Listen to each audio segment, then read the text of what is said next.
പണ്ട് കാലം മുതലേ ഗ്രാമങ്ങളിൽ നിലനിന്നിട്ടുള്ള മനുഷ്യന്റെ ഹൃദയബന്ധത്തെ ഊട്ടിയുറപ്പിക്കുന്ന തരത്തിൽ അത് മനുഷ്യരുടെ ഹൃദയബന്ധങ്ങൾ അഥവാ അടുപ്പം ഇല്ലാതാക്കാനുള്ള താല്പര്യപ്പെട്ടവരുടെ പ്രവർത്തനങ്ങളെ തടയിട്ട് സൗഹൃദം ശക്തിപ്പെടുത്തി കൊണ്ടുപോകണമെന്ന ലക്ഷ്യബോധത്തോട് ഒരുപാട് പരിപാടികൾ അടുത്ത കാലത്ത് നമ്മുടെ ഇവിടെ നടന്നു. അവിടെ മുക്കിലുണ്ടായിരുന്നു, അതുപോലെ നെല്ലിക്കാപ്പുറം എല്ലാ സ്ഥലത്തുണ്ട്. അതേപോലെ നിരവധി പരിപാടികൾ സൗഹൃദത്തിൻ്റെതായി നടത്താറുണ്ട്. അപ്പൊ അതുകൊണ്ട് സ്വാതന്ത്ര്യ ദിനത്തിലും അതാണ് ഇതിന് പ്രമേയം എന്നുള്ളതിന് അതിന് അതിശയോക്തിയല്ല. പക്ഷെ അത് വളരെ പ്രസക്തമാണ് എന്നുള്ളതാണ് ഇവിടെ നമ്മളുടെ ഈ കാലികമായിട്ടുള്ള വിഷയം. ഏതായാലും നമ്മുടെ രാജ്യം ഇവിടെ സ്വാഗതത്തിൽ നമ്മുടെ സാലിഹ് പറഞ്ഞതുപോലെ നമ്മുടെ രാജ്യം ലോകത്തിന് മാതൃകയായിട്ടുള്ളത് ബഹുസ്വരതയിലാണ്. ഈ ബഹുസ്വരതയെ ഞാൻ ഉദ്ഘാടനത്തിന് ദീർഘമായി പറഞ്ഞ സമയം എടുക്കുന്നില്ല. കാരണം കാലാവസ്ഥ മോശമാണ്, പിന്നെ സംസാരിക്കാൻ ഉസ്താദുമാരൊക്കെ ഉള്ളതുകൊണ്ട് കൂടുതൽ പറയേണ്ട ആവശ്യമില്ലല്ലോ. അതുകൊണ്ട് ഒന്നോ രണ്ടോ ഉദാഹരണങ്ങൾ പറഞ്ഞാൽ ഏത് പറയണമെന്നുള്ള ഒരുപാടുണ്ട്. ഉദാഹരണമായിട്ട് നമ്മുടെ രാജ്യത്ത് സിഖ് മതക്കാരുടെ ഏറ്റവും പ്രധാനപ്പെട്ട ആരാധനാലയം അവരുടെ സുവർണക്ഷേത്രം എല്ലാവർക്കും അറിയാലോ. ആ സുവർണക്ഷേത്രം നിർമ്മിക്കുന്നതിന് വേണ്ടിയിട്ട് അവരുടെ പുരോഹിതന്മാർ ആലോചിക്കുകയാണ്. സിഖ് മത പുരോഹിതന്മാർ ആലോചിക്കുകയാണ്, ഈ ക്ഷേത്രം ഇവിടെ നിർമ്മിക്കുമ്പോൾ ഇതിന് ആരാണ് തറക്കല്ലിടേണ്ടത്. തറക്കല്ലിടാൻ അവരെ കൂടുതൽ ആളിഷ്ടം പോലെ ഉണ്ട്, ആരെ വേണമെങ്കിലും ആക്കാം. പക്ഷെ അവർ ആലോചിച്ചപ്പോൾ അവർ തീരുമാനിച്ചത് ഈ രാജ്യം ബഹുസ്വരതയാണ്, നമ്മൾ പറഞ്ഞത് സർവ്വമത സാഹോദര്യത്തിൻ്റെതാണ്. അപ്പൊ നമ്മുടെ ഈ ക്ഷേത്രവും അതും ഈ നാടിന്റെ സാഹോദര്യത്തിന് ശക്തി പകരുന്നതായിരിക്കണം അതിന്റെ അടിത്തറ എന്ന് അവർ ചർച്ച ചെയ്ത് തീരുമാനിച്ചിട്ട് അവർ ആ തറക്കല്ലിടലിന് വേണ്ടി ക്ഷണിച്ചത് നമുക്കറിയാം ഹസ്രത്ത് മിയാൻമർ എന്ന് പറയുന്ന ഇസ്ലാമിക സൂഫി വര്യനെയാണ്. അങ്ങനെയാണെങ്കിൽ ഇതിന്റെ അർത്ഥം എന്താണ്?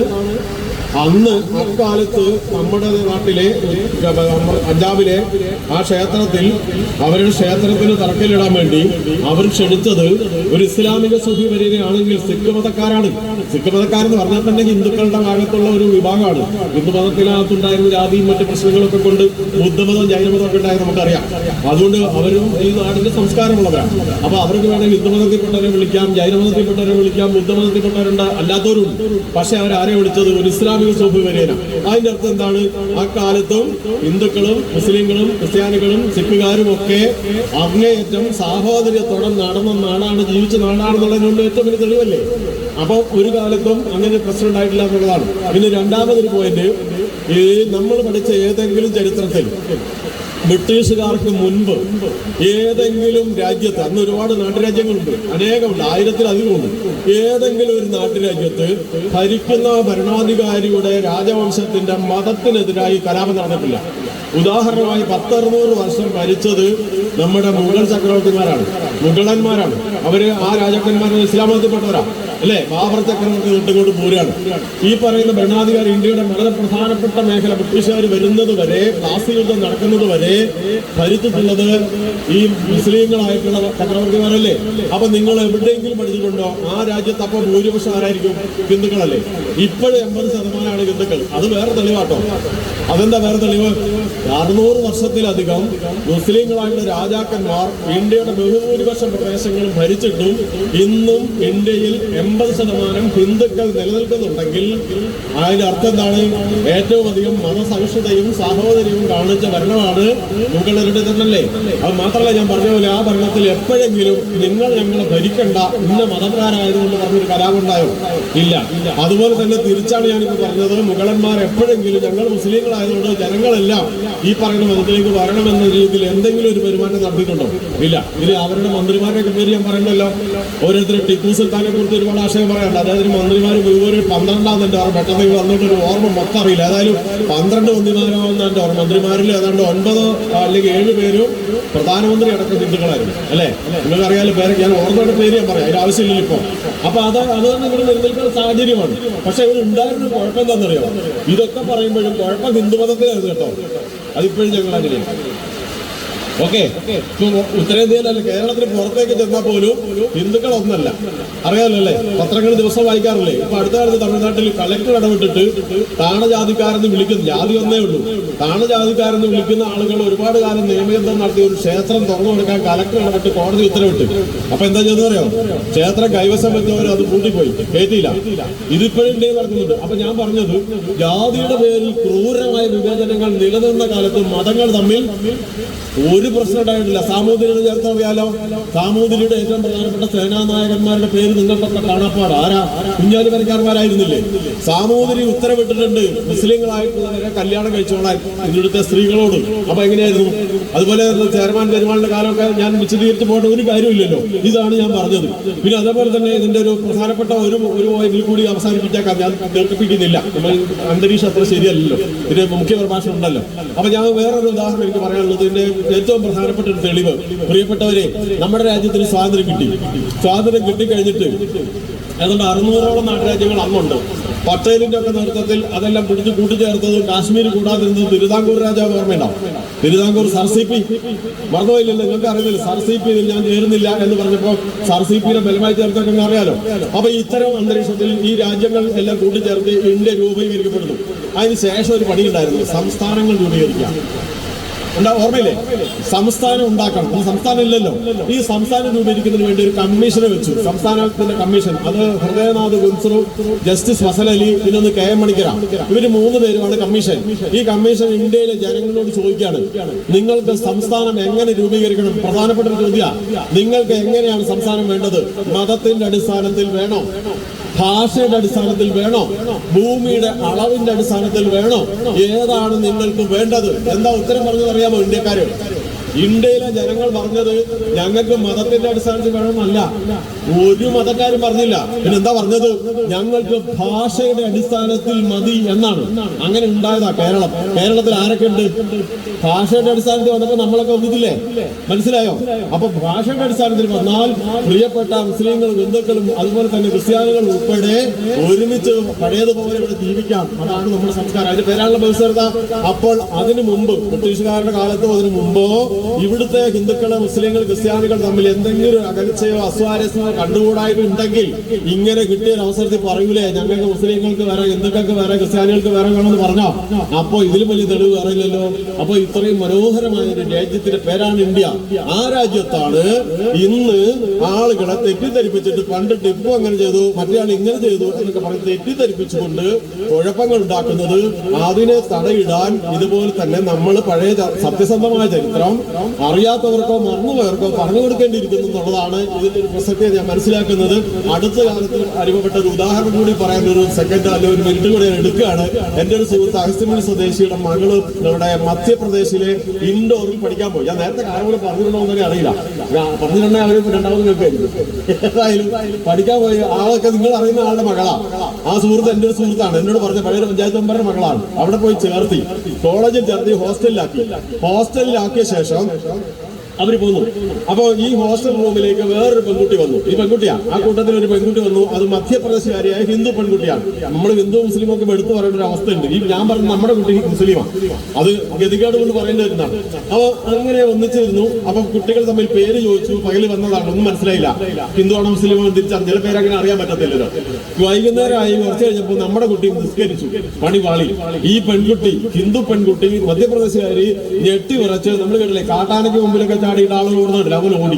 കുട്ടി ഇറങ്ങി ഓടി നേരെ മാനേജർ അടുത്ത് പോയി, ഹോസ്റ്റൽ വാർഡന്റെ അടുത്ത് പോയി പറഞ്ഞു എനിക്ക് റൂം മാറണം. എന്താ ചോദിച്ചു, പ്രിൻസിപ്പലിനെ വിളിച്ചു. എന്താ സംഭവം? വീട്ടുകാരെ കുട്ടി ഫോൺ ചെയ്ത് വിളിച്ചു വരുത്തി. എന്താണെന്നറിയത്, കേരളത്തിൽ നിന്ന് മുസ്ലിം കുട്ടി എന്റെ കൂടെ ഉള്ളത്. അവൾക്ക് പേടിയായി. അവൾ പറഞ്ഞു ഞാൻ ആ മുറി നിൽക്കൂല. രക്ഷിതാക്കൾക്കും അത് തന്നെയാണ് അഭിപ്രായം, കുട്ടിനെ ആ കൂട്ടി നിർത്താൻ പറ്റത്തില്ല എന്ന് പറഞ്ഞ് മുറി ഇതുണ്ടായ കാര്യമാണ് പറഞ്ഞത്.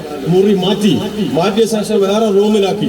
അങ്ങനെ ആ വിഷയം അങ്ങനെ. പിന്നെ ഈ കുട്ടി ഒറ്റയ്ക്ക് മുറിയിൽ. പിന്നെ ക്ലാസ്സിൽ നമ്മളിപ്പോ ഇരിക്കുമ്പോൾ ക്ലാസ് മുറിയിൽ ഒന്നിക്കുമല്ലോ. അപ്പൊ ഇവൾ ഇപ്പുറത്തിരിക്കും, അങ്ങേറ്റം നമ്മുടെ കുട്ടി ഇരിക്കുമ്പോൾ ഇങ്ങനെ നോക്കും. അപ്പൊ കുറച്ച് കഴിഞ്ഞ് നമുക്ക് തോന്നി ഇവന് കടിക്കുന്നൊന്നുമില്ല, ആരെയും മാന്തുന്നില്ല, തിന്നുന്നില്ല. അവരെ കുറച്ച് അടുത്തടുത്ത് ചെല്ലാൻ തുടങ്ങി.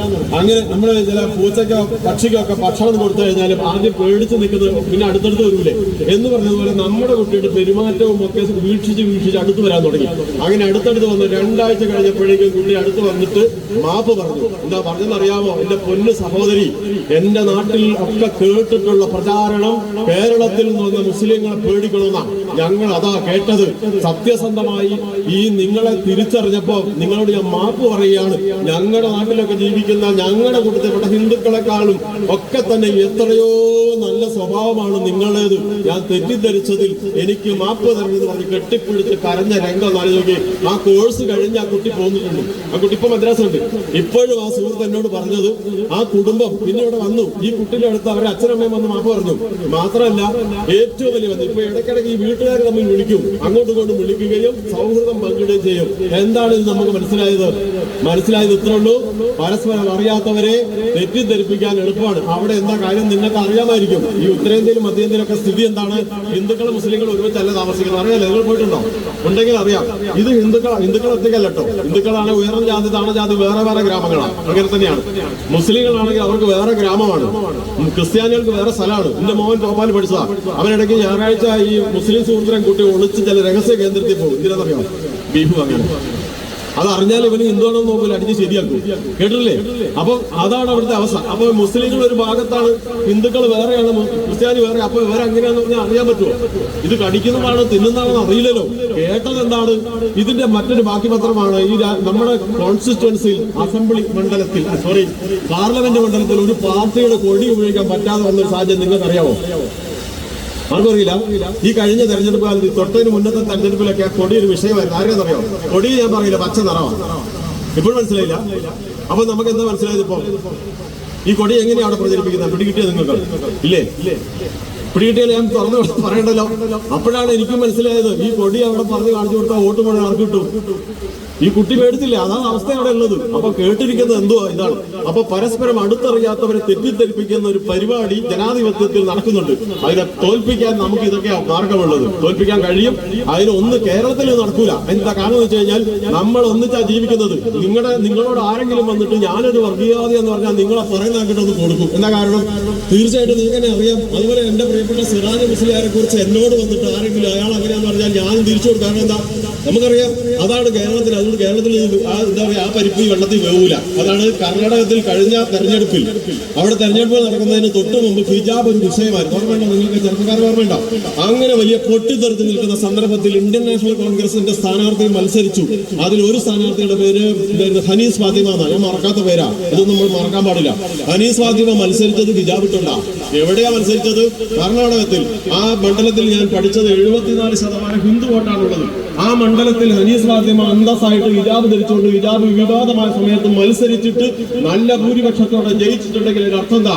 ആ നാട്ടിൽ ഹിന്ദുക്കളും മുസ്ലിങ്ങളും അടുത്ത് ജീവിക്കുന്നുണ്ട്. ഹിന്ദു ആരാ മുസ്ലിം ആരാന്ന് അവർക്കറിയാം. അപ്പൊ അടുപ്പമുണ്ടെങ്കിൽ ഈ പണി ഇവിടെ നടക്കൂല. അടുപ്പമില്ലെങ്കിൽ അപകടമാണ്. അപ്പൊ നമുക്ക് കേരളത്തിൽ വലിയ വിഷയമൊന്നുമല്ലെങ്കിലും രാജ്യം നേരിടുന്ന ഒരു പ്രശ്നമായതുകൊണ്ട് നമ്മുടെ പ്രവർത്തനവും ഇതുപോലുള്ള കൂട്ടായ്മകളും ഇതിന് വലിയ മാനം നൽകുന്നതാണ്. തന്നെയല്ല, ഇതിനകത്തുള്ള ഈ വിഷം കുത്തിവെക്കുന്ന പരിപാടിയിലൂടെ നമ്മുടെ കൂട്ടത്തിലും പലരും അത് ശരിയാണല്ലോ, അങ്ങേര് പറഞ്ഞതിൽ കുറച്ച് കാര്യമുണ്ടല്ലേ, ആ മോദി പറഞ്ഞതിൽ കുറച്ചുണ്ടല്ലേ, സുരേഷ് ഗോപി പറഞ്ഞതിൽ ലേശം ഉണ്ടല്ലേ എന്നൊക്കെ പറയുന്ന ആൾക്കാർ നിങ്ങൾ കണ്ടിട്ടുണ്ടോ? ഇല്ലേ? ഞാൻ കണ്ടിട്ടുണ്ട്. അതെന്തുകൊണ്ടാണ്? കുറെ കേട്ട് വരും. അതുപോലെ ഏറ്റവും ആദ്യം ഫേസ്ബുക്ക് അക്കൗണ്ട് എടുത്താരാന്നറിയാമോ? ഇന്ത്യയിൽ BJP. അന്ന് അവർ ഗുജറാത്തിലുള്ളൂ. ഇപ്പൊ എവിടെ എത്തി? ഫേസ്ബുക്കിൽ, സോഷ്യൽ മീഡിയയിൽ ആദ്യം അക്കൗണ്ട് എടുത്ത് ശമ്പളം കൊടുത്ത് രാജ്യത്തിനകത്തും പുറത്തും അവർക്ക് ആവശ്യമുള്ള വാർത്തകൾ പ്രചരിപ്പിക്കാൻ വേണ്ടി കോൺഗ്രസിനെതിരെ, നമ്മുടെ എന്താണ് പറയുക, നമ്മുടെ ഇന്ദിരാഗാന്ധിയുടെ കുടുംബത്തിനെതിരെയൊക്കെ പ്രചാരണം നടത്തി ആളുകളുടെ വോട്ടെത്തിക്കുന്നതിൽ പ്രധാനപ്പെട്ട പങ്ക് വഹിച്ചത് ഈ സാധനം. മനസ്സിലായോ? അത് അന്നേ തുടങ്ങിയതാ. അതാണ് ഗുജറാത്തിലെ ചെറിയ സീറ്റ് ഇപ്പൊ എവിടെ എത്തി? അപ്പൊ ഈ പ്രചാരണത്തിന്റെ വില മനസ്സിലായോ? അത് കേരളത്തിൽ കുറച്ചൊക്കെ ഉണ്ടാവൂലേ? അപ്പൊ ഇതിനെ തോൽപ്പിക്കാൻ ആരുണ്ട്? അത് ശരിയായി അടികൂടിയിട്ടല്ല, കാര്യം പറഞ്ഞു ഷോർട്ട് സർക്യൂട്ട് അപ്പൊ ഞാൻ പറഞ്ഞിട്ടുണ്ട്. അപ്പൊ നമ്മളുടെ കൂട്ടായ്മ ഉണ്ടെങ്കിൽ, ഒരുമിച്ച് ജീവിച്ചാൽ ഒരിക്കലും നമ്മൾ തമ്മിൽ അടുപ്പിക്കാൻ പറ്റത്തില്ല. ശരിയല്ലേ? എന്നാൽ പോലും ആധുനികമായ സോഷ്യൽ മീഡിയ ഒക്കെ ഉപയോഗിച്ചിട്ടുള്ള പ്രചാര വേലകളിൽ നിഷ്കളങ്കരായ ഭാവങ്ങളും കൂടി പോകാറുണ്ട്. അതും കൂടി നമുക്ക് ചെറുക്കണം, അതിനും കൂടി നമുക്ക് പ്രതിരോധിക്കണം. അതിന് SYS കാണിക്കുന്ന ഈ വലിയ പ്രാധാന്യം ഞാൻ വളരെ സന്തോഷത്തോടെയാണ് കാണുന്നത്. അതുകൊണ്ടുകൂടിയാണ് ഈ പരിപാടിയിലൊക്കെ ഞാൻ ഓടി വന്ന് പങ്കെടുക്കുന്നത്. അതുപോലെ നിങ്ങളുടെ ഇതുപോലെ നടക്കുന്ന എല്ലാ പരിപാടികളും എന്നെ കൂടി പങ്കെടുപ്പിക്കാൻ കാണിക്കുന്ന നന്മയ്ക്ക് കൂടി ഈ സന്ദർഭത്തിൽ നന്ദി പറഞ്ഞുകൊണ്ട് പരിപാടി ഉദ്ഘാടനം ചെയ്ത് അറിയിക്കും. നമസ്കാരം.